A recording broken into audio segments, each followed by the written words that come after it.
வணக்கம் coach Josh. இன்னைக்கு நம்ம பார்க்க போகிற உடற்பயிற்சியோட பேர் பர்பீஸ். இதை நாங்கள் ஒரு டோட்டல் கண்டிஷனிங் உடற்பயிற்சி அப்படின்னு நாங்கள் ஆங்கிலத்தில் சொல்லுவோம். இதை நீங்கள் பண்ணும்போது உங்களோட நாடி துடிப்பு, இதய துடிப்பு எல்லாமே அதிகமாகும். இது இயல்பான ஒன்று, இதை பற்றி நீங்கள் கவலைப்படுறதுக்கு ஒன்றும் இல்லை.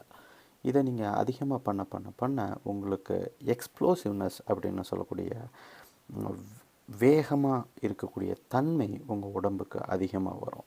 இதை எப்படி பண்ணணும் அப்படின்னு சொன்னீங்கன்னா, நில்லுங்க. நேராக நின்றுட்டு உங்களோட கைகளை முதல்ல தரையில் ஊனுங்க. தரையில் கை வச்ச பின்னாடி கால் முட்டியை சிறிது மடக்கி தண்டால் எடுக்கிற மாதிரி தரையில் வேகமாக படுங்க.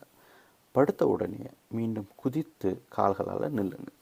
கால்களால் நின்ன பிறகு கைகளை எடுத்து நிமிர்ந்து குதித்து ஒரு வாட்டி கையை மேலே தட்டணும். இதை ஒரு முறை நீங்கள் செய்யும் முறையை நீங்கள் இப்போ பார்த்தீங்க. இப்போ ஜாஷ் வேகமாக செய்கிறத பார்க்க போகிறீங்க. இதன் பெயர் தான் பர்பீஸ்.